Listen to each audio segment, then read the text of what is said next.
আসসালামু আলাইকুম। আজকে আপনাদের সামনে একটা হরর স্টোরি নিয়ে হাজির হলাম আমি। আজকের হরর স্টোরিটা হচ্ছে মূলত একটা সত্য ঘটনাকে অবলম্বন করে। আমার এক চাচাতো বোনের সাথে এই উক্ত ঘটনাটি ঘটেছিল। আমার একটা চাচাতো বোন আছে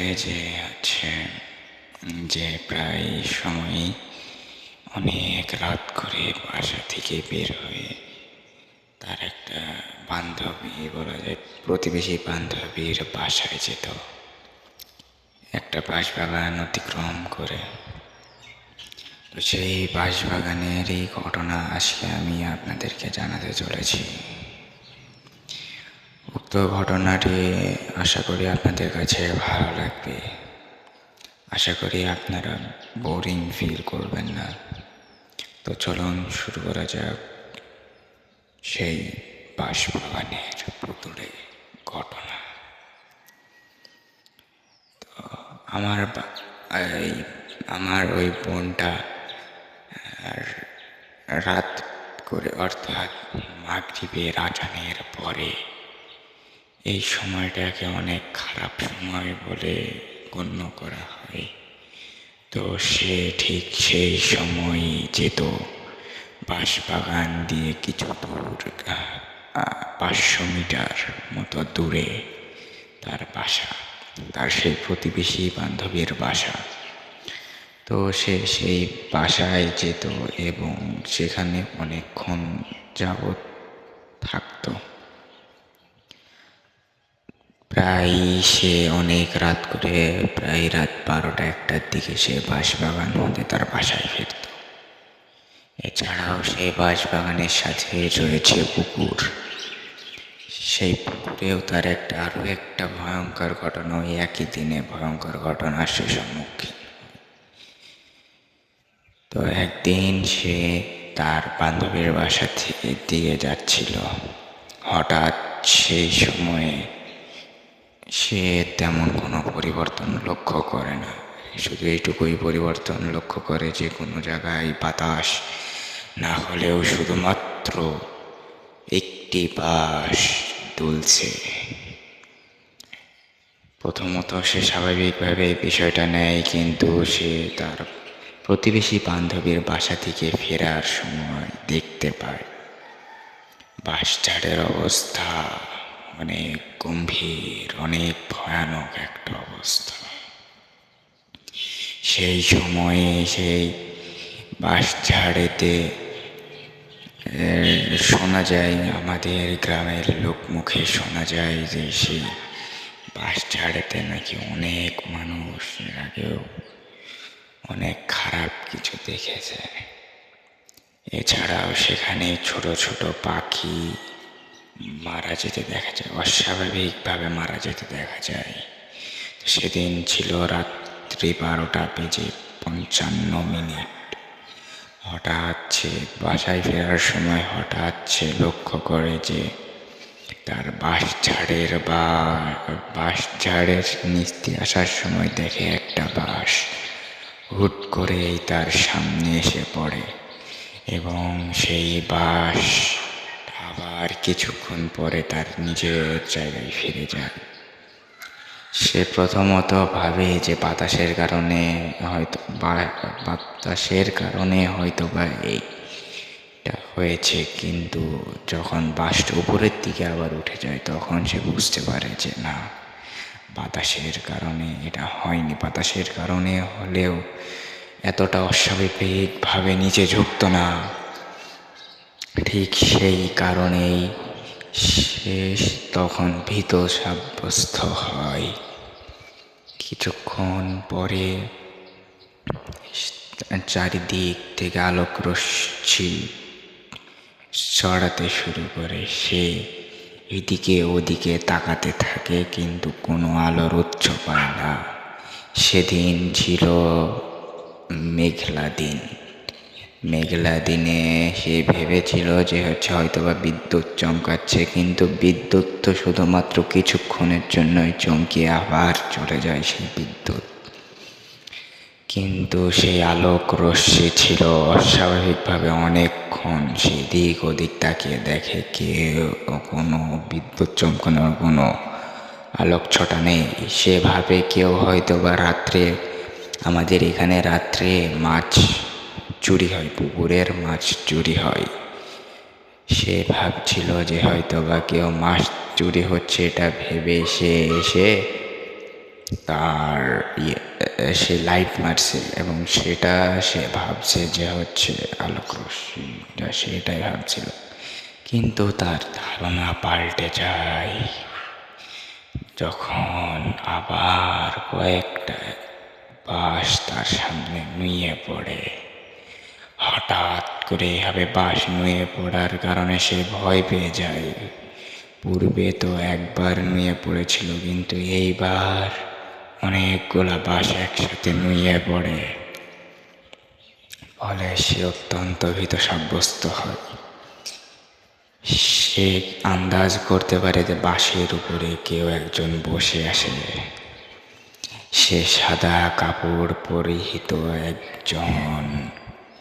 না তার মুখ দেখা যাচ্ছে, না তাকে চেনা যাচ্ছে, না বোঝা যাচ্ছে সে ছেলে না মেয়ে। আমাদের গ্রামে এমন অনেক দুষ্ট ছেলে আছে যারা এমন ভয়ানক কাণ্ড করে থাকে। কিন্তু সে মনে মনে ভাবলো, এখন তো প্রায় রাত 12:55 বাজে। কিন্তু সে দেখলো, তার ফোনটা অন করে দেখে এখন রাত 3টা বাজে। তার প্রতিবেশী বান্ধবীর বাসা থেকে তার বাসায় আসতে সর্বোচ্চ লাগে হচ্ছে 5 থেকে 7 মিনিট, কিন্তু রাত্রি 3টা বেজে গিয়েছিল তখন। তবুও সে সামনের দিকে আগানোর চেষ্টা করে, এই ভেবে যে হচ্ছে কোনো ছেলে হয়তো বা তার সাথে দুষ্টামি করছে, যে তাকে ভয় দেখাবে বলে। কিন্তু সে বুঝতে পারে না যে এটাই তার জীবনের সব থেকে বড় ভুল সিদ্ধান্ত।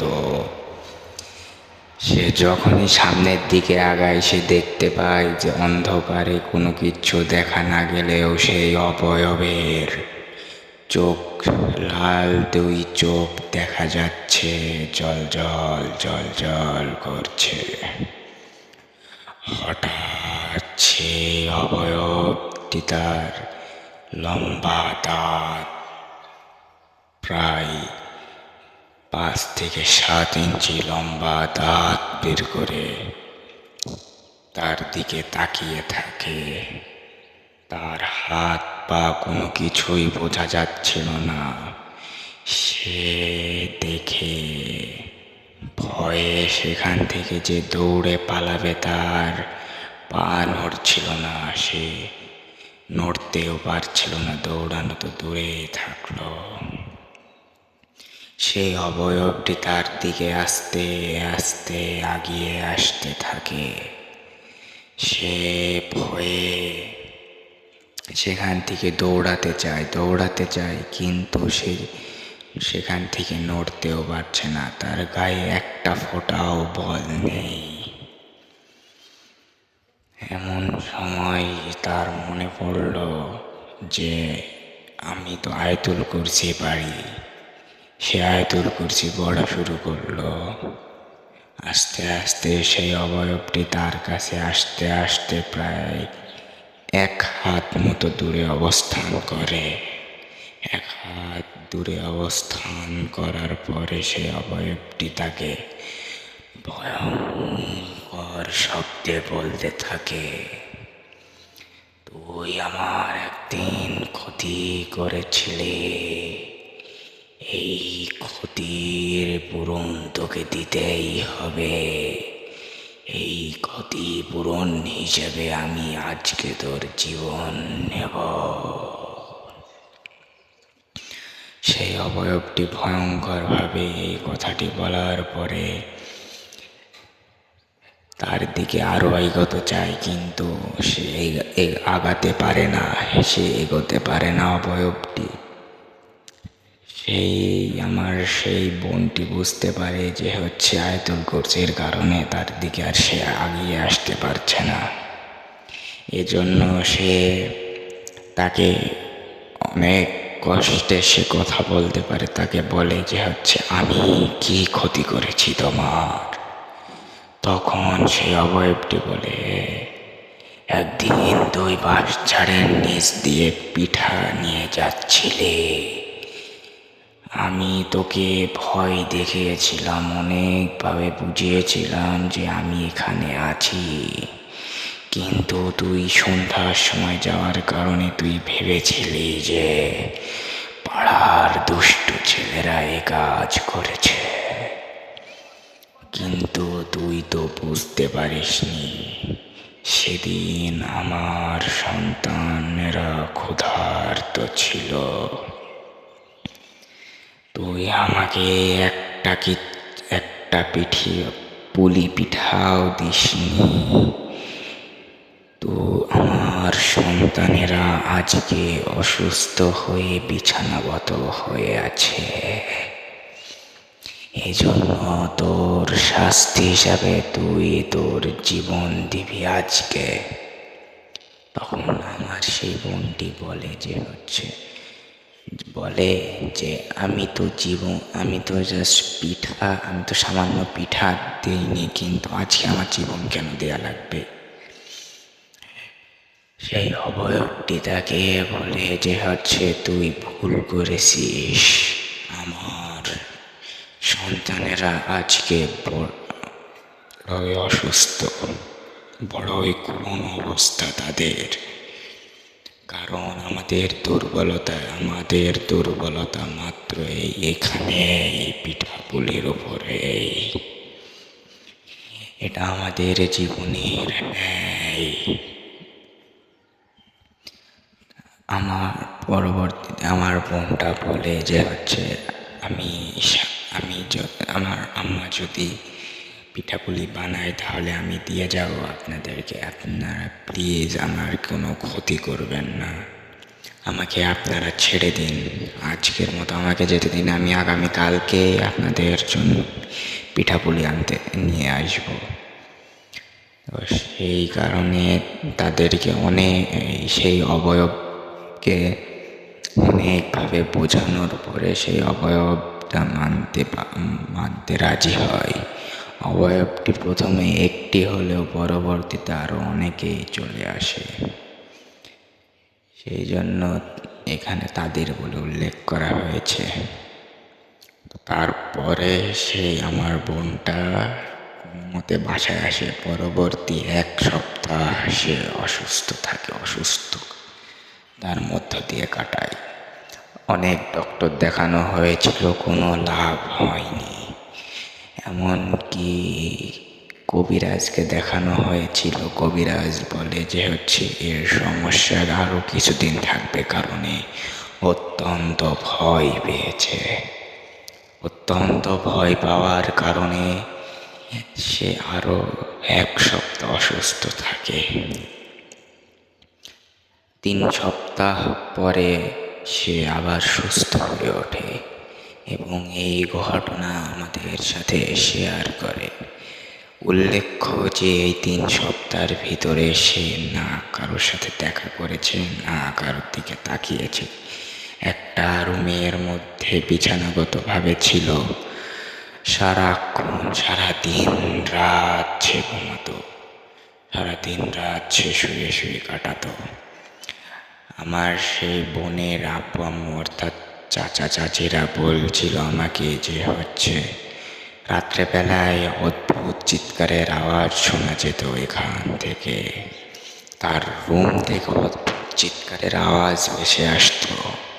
তারা ভয়ের কারণে তার রুমের ধারে কাছেও ভিড়ত না।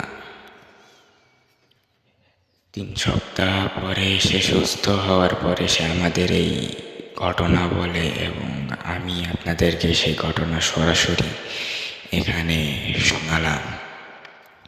আশা করি আপনাদের কাছে ভালো লেগেছে গল্পটি, আর আপনারাও সচেতন থাকবেন যে সন্ধ্যাবেলা করে বাঁশঝাড়ের নিচ দিয়ে কখনো পিঠাপুলি হাতে করে যাবেন না।